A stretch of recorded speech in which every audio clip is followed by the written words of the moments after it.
Morning dear students. Gayatri Vidya Mandir Uchch माध्यमिक विद्यालय सांसद के यूट्यूब चैनल पर आप सभी का हार्दिक स्वागत है। आज हम 9th क्लास के विज्ञान विषय का छठा पाठ डिस्कस करने जा रहे हैं। इस पर आधारित 3 वीडियो रिलीज हो चुके हैं और चौथा वीडियो अपन डिस्कस कर रहे हैं, वो भी किस पर आधारित है, पादप उत्तक। पादप उत्तक के पार्ट इसमें अपन देख रहे थे। फर्स्ट पार्ट सरल उत्तक। सरल उत्तक के कौन कौन से पार्ट हैं, उसके अंतर्गत कौन कौन से उत्तक आते हैं, उसको अपन डिस्कस कर रहे थे। विस्तार रूप से सरल उत्तक को पढ़ने के बाद में अपन जटिल उत्तक में एंटर करेंगे। जटिल उत्तक के अंतर्गत आप देखोगे जटिल उत्तक में जाइलम और फूलम क्या होता है, क्या घटना परिघटना होती है, उसको भी अपन डिस्कस करेंगे। पहले आपने देखा था पादप उत्तक को 2 कैटेगरी में डिवाइड कर रखा है। एक तो होता है आपके विभाज्य उत्तक, दूसरा था स्थायी उत्तक। स्थायी उत्तक पुनः 2 प्रकार के होते हैं, सरल स्थायी उत्तक और दूसरा था जटिल स्थायी उत्तक। तो अपन देख रहे हैं सरल स्थायी उत्तक को अपन डिस्कस कर रहे थे, कल भी पढ़ा और आज भी अपन डिस्कस कर रहे हैं। तो आप देखोगे कि सरल स्थायी उत्तक के क्या विशेषता होती है, उस पर आधारित अपन आगे मैटर को बढ़ाते हैं। तो आप देख रहे हो कि सरल उत्तक के अंतर्गत आपने पढ़ा कि सरल उत्तक के अंतर्गत क्या क्या पाया जाता है, कि उसमें आपने देखा कि पेरेकाइमा उत्तक, एपिडर्मी उत्तक तथा देखिए तो आपने पेरेकाइमा उत्तक, एपिडर्मी उत्तक और अलग अलग पौधों में अलग अलग प्रकार के उत्तक के रूप में पेरेकाइमा के पार्ट थे। उसमें आपने देखा था क्लोरोकाइमा उत्तक जो आपके पर्णरहित पत्तियों में पाया जाता है, और एरिनामा उत्तक जो जलीय पौधों में पाया जाता है, और उसके उपरांत आपने एपिडर्मी उत्तक को भी देखा था। और कोलेकाइनेमा उत्तक की वजह से पौधों में लचीलापन पाया जाता है, जिससे पौधे टूटते नहीं। इस पर आधारित आपने काफी परिघटना को डिस्कस भी किया था और समझने का भी काम किया था। आज अपन उसी पार्टीशन को आगे बढ़ा रहे हैं। वो सरल उत्तक के अंतर्गत दूसरा इस प्रकार का उत्तक आ रहा है, वो है आपके कौन सा, स्क्लेरोकाइनेमा उत्तक, जो पौधे को कठोर बनाने में भूमिका निभाता है। जितने भी रस्सेदार पौधे होते हैं या रेशे बनते हैं जिससे, उनमें ये उत्तक पाया जाता है। कौन सा, स्क्लेरोकाइनेमा उत्तक। जैसे नारियल, किसमें, नारियल के आपने बाहरी सतह को देखा होगा, नारियल के ऊपर कवच पाया जाता है, उसमें जो रेशे बनते हैं इतने कठोर होते हैं कि उसको अपन आसानी से तोड़ नहीं सकते। देखते भी आप तो कितने कठोर रेशे होते हैं। तो रेशे कठोर होने का उसके पीछे क्या रीजन है, तो उसमें क्या होता है, इन उत्तकों की कोशिका भित्ति लंबित होती है, लंबित होते रेशे होते हैं। आपने देखा होगा नारियल को, तो नारियल को आप देखते हैं तो आपको देखने पर ऐसे नारियल के ऊपर क्या पाया जाता है, रेशे। ये जैसे मान लो नारियल है और इसके ऊपर क्या पाया जाता है, ऐसे पूरे पूरे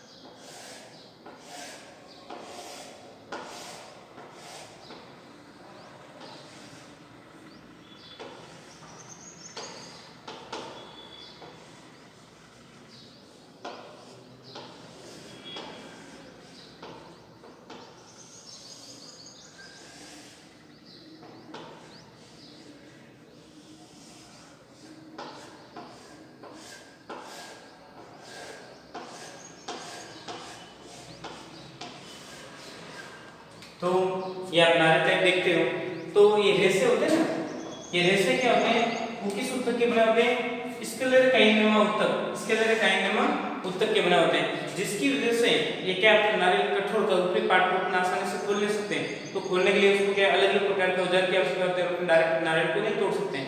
देखते भी आप और आपने पता भी। तो ये रेशे होते हैं, वो रेशे किसके बने होते हैं, रेशे होते हैं वो लिग्निन के बने होते हैं। किसके, लिग्निन। लिग्निन जो पौधों में पाया जाने वाला एक प्रकार का रासायनिक पदार्थ है, जो कोशिका को सीमेंट की तरह बांधने का काम करती है। जो अलग अलग रेशे होते हैं उनको एक प्रकार की परत के रूप में पूरे पदार्थ को क्या कहलाता है, बांध लेता है, जिसकी वजह से वो क्या होता है, कठोर हो जाता है। क्या होता है, हार्डनेस होता है। तो उसकी आप कोशिका देखते हैं तो प्रत्येक पार्ट होता है वो कैसे होते हैं, एक पतली कोशिका भित्ति युक्त होते, लंबी नलिका होती है। ऐसी पार्टिशन तो आपको प्रत्येक कोशिका के संरचना को कैसा होगा, परंतु ये ऐसे जॉइंटेड होता है। क्या होता है, छोटे छोटे जॉइंट में। और एक पार्टिशन में अपन स्ट्रक्चर देखते हैं तो इस प्रकार की कोशिका भित्ति इसकी दिखाई जाती, लंबी कोशिका भित्ति होती है। और इसमें क्या पाया जाता है, लिग्निन पाया जाता है। क्या पाया जाता है, लिग्निन की वजह से वो क्या होते हैं, हार्डनेस होते हैं। दिमाग बात रहेगी, लिग्निन एक प्रकार का पौधों में पाया जाने वाला एक रासायनिक पदार्थ है। तो दिमाग बात रहेगी, स्क्लेरोकाइनमा ऊतक की कोशिका भित्ति लंबी होती है, कोशिका लंबी व पतली, तथा कोशिका भित्ति किसकी बनी होती है, लिग्निन की। किसकी, लिग्निन की। दिमाग बात रहेगी, तो इसके आप स्ट्रक्चर ये बनाओगे, आपको केस के अंदर कहने में तक किस प्रकार होगा, तो इसकी स्ट्रक्चर आप बना के रिप्रेजेंटेशन करोगे।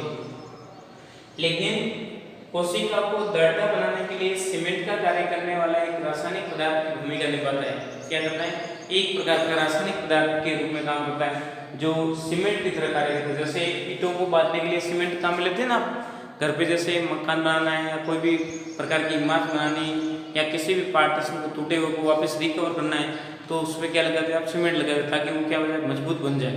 तो वैसे वैसे कोशिका को मजबूती प्रदान करने का कार्य कौन करती है, ये यहाँ पे पादप कोशिका को कठोरता प्रदान करने का काम करती है लिग्निन। कौन करती है, लिग्निन। दिमाग में रहेगी बात, ठीक। इनकी भित्ति मोटी होती है तथा रिक्त स्थान बिल्कुल नहीं पाता है। रिक्त स्थान क्या होगा, जीरो, बिल्कुल रिक्त स्थान नहीं होता है। ये तने में, संवहन बंडल के पास में, पत्तियों की सिराएं में, फल और सब्जियों के कठोर छिलकों में उपस्थित होते हैं। लिग्निन की कोशिका कहाँ उपस्थित होती है, तो ये इन स्थान पे उपस्थित होती है, तने के संवहन बंडल के समीप, सिराओं, पत्तियों की सिरा पे, और फल बीज होते हैं ना, उनकी कठोर छिलकों में लिग्निन पाया जाता है। दिमाग बात रहेगी। तो आपने डिस्कस किया, तो ये था आपके स्क्लेरोकाइनमा ऊतक। आगे इसी को अपन बढ़ाते हैं, तो अपन देखते हैं पादप की सबसे बाहरी कोशिका होती है वो किसकी बनी होती है, एपिडर्मिस ऊतक की बनी होती है। किसकी, एपिडर्मिस ऊतक की बनी होती है। और ये तो पार्टीशन के अंदर अंदर पार्ट आपने पढ़ा। अभी अपन पढ़ेंगे पादप कोशिका को विस्तार पूर्वक से अपन डिस्कस करते हैं। तो आप देखते हैं पादप की जितनी भी प्रकार के बाहरी पार्टीशन आपको देखा जाता है वो क्या कहलाता है, एपिडर्मिस, मतलब बाहरी सतह। क्या कहलाएगी, बाहरी सतह।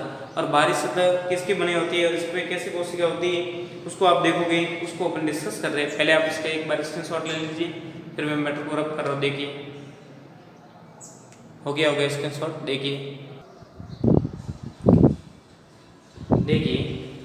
आगे हम देखते हैं कि सरल स्नायु ऊतक के अंतर्गत ही आप देखते हैं कि पादप की सबसे बाहरी परत होती है वो एपिडर्मिस ऊतक की बनी होती है। इसकी एपिडर्मिस ऊतक को आपने पहले भी पढ़ा था और उसको अपन विस्तार रूप से स्टडी कर रहे हैं कि पादप की सबसे बाहरी परत होती है वो एपिडर्मिस होती है या एपिडर्मिस ऊतक की बनी होती है, जो शुष्क स्थान पर मिलने वाले पादपों में एपिडर्मिस परत मोटी होती है कंपेयर टू जहाँ पे अधिक वर्षा वाले स्थान पर पाए जाने वाले पौधों की परत और रेगिस्तान के पौधों की परत की कंपेरिजन की जाए तो शुष्क स्थान के पौधों की एपिडर्मिस जो बाहरी सतह या बाहरी ऊतक होते हैं वो क्या होते हैं, मोटे होते हैं। मोटी होती जो जल हानि से सुरक्षा करती तथा पादप की यांत्रिकता कई प्रकार के इफेक्ट होते हैं उनसे भी उनको क्या करती है, बचाव करने का कार्य भी करती है। आप देखते हो पादप की सबसे बाहरी परत एपिडर्मिस होता है, जो शुष्क स्थान पर मिलने वाले पौधों में एपिडर्मिस मोटी होती है, जल हानि को कम करती है तथा पादप की क्या करती है, सुरक्षा करने का कार्य भी करती है। आप देखते हैं पादप की पूरी सतह एपिडर्मिस से ढकी रहती है तथा पादप के सभी भागों को सुरक्षा प्रदान करने का एपिडर्मिस कार्य करती है। तो आप देखते हो एपिडर्मिस का क्या कार्य कि पादप की जितने भी प्रकार के बाहरी इफेक्ट होते हैं उनसे उनको बचाने का कार्य भी करने में इसकी विशेष भूमिका रहती है। एपिडर्मिस कोशिका पौधे की बाहरी सतह पर प्राय मोम जैसे पदार्थ या मोम जैसे जल प्रतिरोधक की परत बनाने का कार्य करती है, जो परत जल हानि के विरुद्ध यांत्रिक आघात तथा परजीवियों से सुरक्षा प्रदान करने में पौधों की क्या करती है, रक्षा करती है। विभिन्न प्रकार की पौधों की बाहरी सतह पर जल हानि या जल अंदर प्रवेश नहीं करे, सूक्ष्म जीव अंदर प्रवेश नहीं करे, विभिन्न प्रकार के रोग न हो सके, विभिन्न प्रकार के बाहरी आघातों से पौधा नष्ट नहीं हो, तो उनको बचाने के लिए पौधों की बाहरी सतह पर क्या पाई जाती है, मोम जैसी परत पाई जाती है, वो एक एपिडर्मिस का कार्य करती है, जो एपिडर्मिस से है। इनमें अंतःकोशिकीय रिक्त स्थान नहीं पाया जाता है, ये कोशिका सप्टी होती है। कैसे होती है, सप्टी कोशिका होती है, और इनमें रिक्त स्थान की बात करें, रिक्त स्थान नहीं पाया जाएगा। तो ये सार आपके लैंग्वेजिकल मैटर है, मगर आपको पढ़ना है कि ये सार किसके अंतर्गत आ रहे हैं, अपन किसकी स्टडी कर रहे हैं, वो है आपके सरल स्थायी उत्तक के अंतर्गत सारा मैटर दे रखा है। उसके बाद में देखते हैं पत्ती की एपिडर्मिस में छोटे छोटे क्या पाए जाते हैं, छिद्र पाए जाते हैं, और उसे क्या कहते हैं, स्टोमा। और स्टेमा के माध्यम से पौधों में वाष्पोषण की प्रक्रिया तथा प्रकाश संश्लेषण की प्रक्रिया संपन्न होती है। अपन इसको भी अब डिस्कस करेंगे।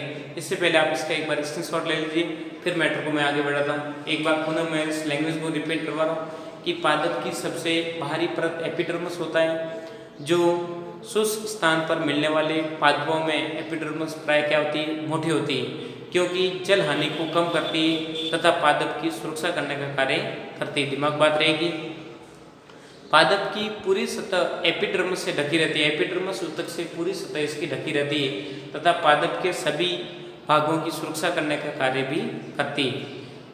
एपिडर्मिस कोशिका पौधे की बाहरी सतह पर प्राय मोम जैसे जल प्रतिरोधक परत बनाती है। क्या बनाती है, एपिडर्मिस कोशिका होती है, वो पौधे की बाहरी सतह पर मोम जैसे पदार्थ की जल प्रतिरोधक परत बनाती है, जो जल हानि के विरोध, यांत्रिक आघातों से सुरक्षा और परजीवी सूक्ष्म जीवों के प्रवेश से पौधों से रक्षा करने का कार्य भी करती है। इनमें अंतःकोशिकीय रिक्त स्थान नहीं पाया जाता है। यह कोशिका कैसे होती है, सप्टी होती है, एकदम सप्टी सपाट होती है। पत्ती की एपिडर्मिस में छोटे छोटे छिद्र पाए जाते हैं, जिसे क्या कहते हैं, उसे क्या कहते हैं, स्टोमेटा भी कहते हैं।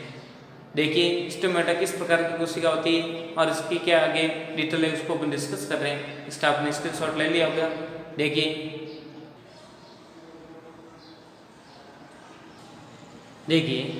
आप देखते हो कि पत्ती में एपिडर्मिस होते हैं, उनके मध्य छोटे छोटे छिद्र पाए जाते हैं। उन्हीं छोटे छोटे छिद्रों को क्या बोलते हैं, स्टोमेटा कहते हैं। और स्टोमेटा के आप विशेषता बताएं कि स्टोमेटा उस छिद्र के चारों ओर देखें या किसी साइड से भी अपन डिस्कस या उसका आकलन करते हैं, सूक्ष्म रूप से संरचना उसकी देखते हैं, तो स्टोमेटा को दो वक्र आकार की कोशिका घेरे रखती है। ये मान लो छिद्र था और छिद्र को दो वक्र आकार की कोशिका क्या घेरे रखती है। इन छिद्र को किस द्वारा घेरा रखा है, वक्र आकार की कोशिका द्वारा घेरे रहते हैं, जिन्हें द्वारक कोशिका या सुरक्षा कोशिका कहते हैं। ये क्या द्वारक कोशिका,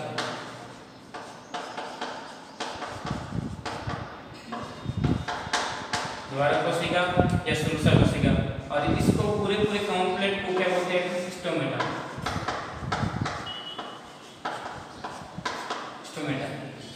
जब रक्षी कोशिका, इसका कार्य क्या है, ये गैसों का आदान प्रदान करती है तथा वाष्पोत्सर्जन में विशेष भूमिका निभाती है। आप देखोगे स्टोमेटा किस प्रकार से भूमिका निभाते हैं, तो आप कहते हैं पादप में पत्तियों के रंध्र खुलते हैं, तब उससे वाष्पोत्सर्जन की क्रिया संपन्न होती है। और उससे वाष्पोत्सर्जन किसे कहते हैं, पौधों द्वारा जो जल अवशोषित किया जाता है और पौधों में अतिरिक्त जल को वाष्पोत्सर्जन की क्रिया द्वारा क्या किया जाता है, न्यूट्रलाइज किया जाता है।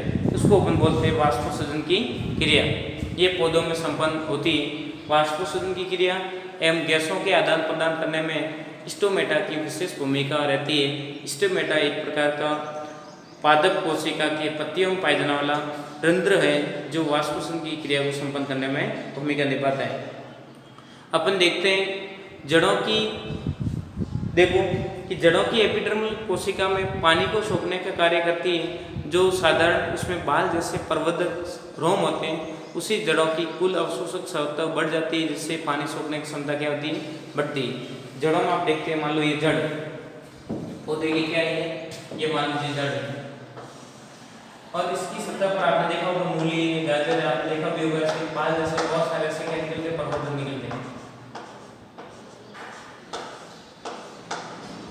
तो ये क्या है, रोम है प्रवर्धक,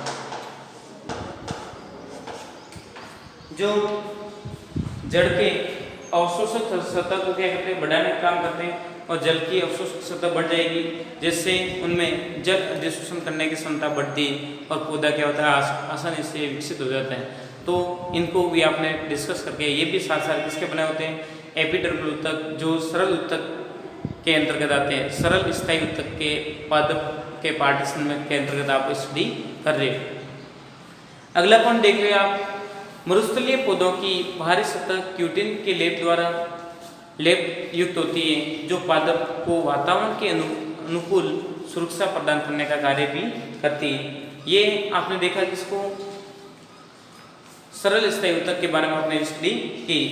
अब देखते हैं अपन, जैसे जैसे पौधे की आयु बढ़ती है उसकी बाहरी सुरक्षात्मक उत्तक कुछ परिवर्तन होता है, जो एक उत्तक दूसरे उत्तक को विभाजित उत्तक की परतें, एक पौधे की परत बनती है, दूसरी फिर धीरे धीरे क्या हो जाएगी।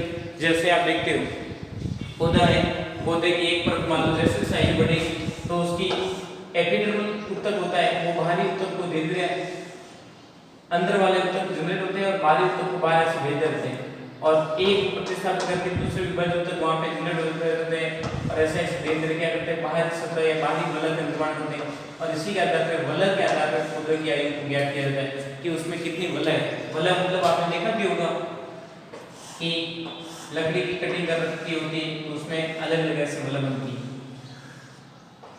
और इन्हीं को बोलते हैं वार्षिक वलय। इसके आधार पर पौधों की आयु ज्ञात पता लगाया जा सकता है कि पौधा कितना साल पुराना है, और इस पे क्या होता है, साल पाई होती है। बाहरी पार्ट में क्या होती है, साल आप सब समझते हो, पौधे की बाहरी एक समूह।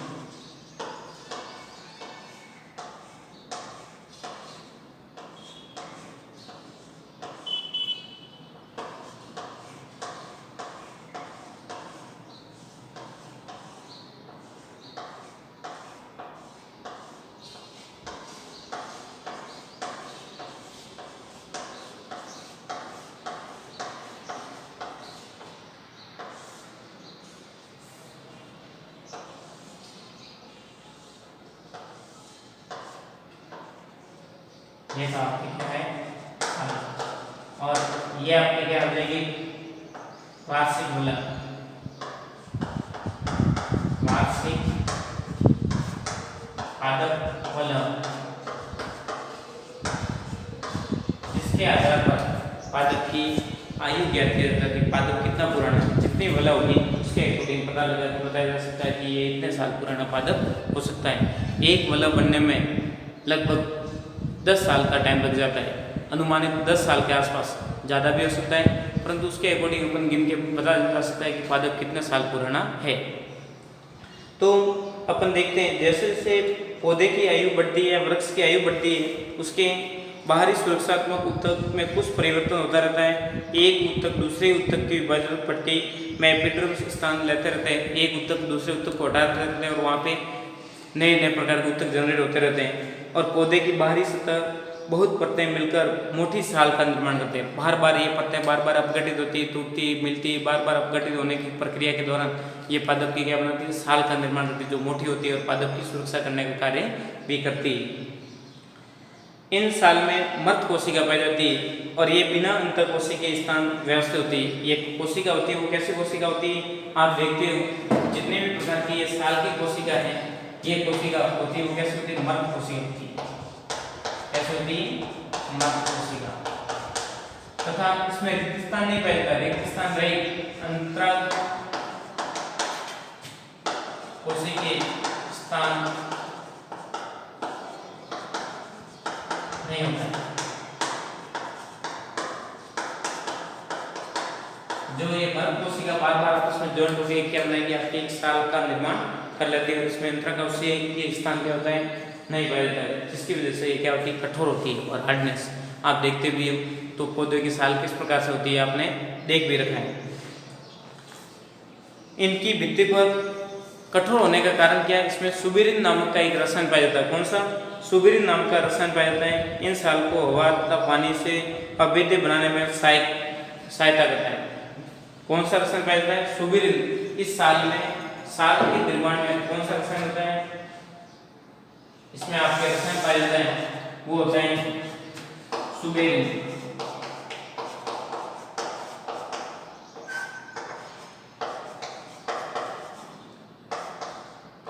सुबेरिन रसायन होता है। साल के निर्माण में सुबेरिन रसायन पाया जाता है, जिसकी वजह से पौधे के विभिन्न प्रकार के जल आघात तथा विभिन्न प्रकार के आघातों से सुरक्षा करने का कार्य भी करने की विशेष भूमिका प्रदान करता है। इस प्रकार से आपने देखा था पादप सरल स्थायी उत्तक को इसलिए किया। कल अपन डिस्कस करेंगे विस्तार पूर्वक से जटिल उत्तक क्या होता है, किस प्रकार से उसकी भूमिका रहती है, उसको अपन अगले वाले वीडियो में डिस्कस करेंगे। उससे पहले एक बार मैं इस मैटर को रिपीट कर रहा हूँ, फिर इसका आप स्क्रीनशॉट ले लेना और फिर बाद में अपने मैटर को क्लोज कर लें। देखिए, स्टोमेटा को दो वक्राकार की कोशिका द्वारा घेरे रहते हैं, जिन्हें द्वारक कोशिका कहते हैं या रक्षी कोशिका कहते हैं। रक्षी कोशिका वायुमंडल में गैसों का आदान प्रदान करती है तथा वाष्पोत्सर्जन में विशेष भूमिका निभाती है। किस प्रकार की होती है उसका मैंने डायग्रामिकल रिप्रेजेंटेशन किया है। फिर जड़ों की एपिडर्मल कोशिका पानी को सोखने का कार्य करती है और साधारण इसमें बाल जैसे प्रवर्धक या रोम होते हैं, जिससे जड़ का कुल अवशोषक क्षेत्रफल बढ़ जाता है और पानी सोखने की क्षमता में वृद्धि होती है। ये भी एक प्रकार के एपिडर्मल का पार्ट है। मृस्थलीय पौधों की बाहरी सतह क्यूटिन की लेप द्वारा ढकी रहती है, जो पादप को अनुकूल वातावरण के अनुसार सुरक्षा प्रदान करती है। फिर आपने पढ़ा कि वृक्ष की आयु कैसे ज्ञात करते हैं, कि पौधे की आयु ज्ञात करने के लिए बार बार एपिडर्मल उत्तक विभाजित उत्तक के कारण बार बार एक उत्तक दूसरे उत्तक को प्रतिस्थापित करके नए उत्तक पुराने उत्तक को हटाते हैं और पुराने उत्तक मर्द कोशिका के रूप में होता है और वो मर्द कोशिका बार बार मिलकर एक साल का निर्माण करती है और अंदर क्या बनती है, वलय बनती है, जो वार्षिक वलय के नाम से जानी जाती है। और इन कोशिका के अंतर्गत स्थान नहीं होने के कारण ये क्या होती है, कठोर होती है। और कठोर होने का पीछे विशेष कारण है वो सुबेरिन रसायन, जो पौधे को अनुकूल वातावरण के अनुसार क्या करती है, सुरक्षा प्रदान करने में विशेष भूमिका निभाती है। इस प्रकार से हमने डिस्कस किया। आज का वीडियो लेक्चर स्थायी उत्तक में काफ़ी मैटर दे रखा था, लैंग्वेजिकल मैटर था, उसको लैंग्वेज के रूप में मैंने रिप्रेजेंटेशन किया और आपको नोट्स के रूप में भी सामने आपके पेश किया है। उसको आप रीड करें, आराम से सुने, घर पे रहे, सुरक्षित रहे और अपना काम करते रहिए। और अभी तक यदि गायत्री विद्या मंदिर यूट्यूब चैनल को आपने सब्सक्राइब नहीं किया, सब्सक्राइब करें और लाइक करें, शेयर कीजिए और आगे से आगे फ्रेंड सर्कल में मैटर को बढ़ाएं ताकि सभी को फायदा हो, डायरेक्ट इनडायरेक्ट। देखिए, ये वीडियो डेट आपके रिलीज हुआ है, वो आज की डेट में डेट के साथ जुड़ गया इस तरह। देखिए, ये था आपका मैटर, आपने स्क्रीनशॉट ले लिया होगा। थैंक यू सो मच, धन्यवाद।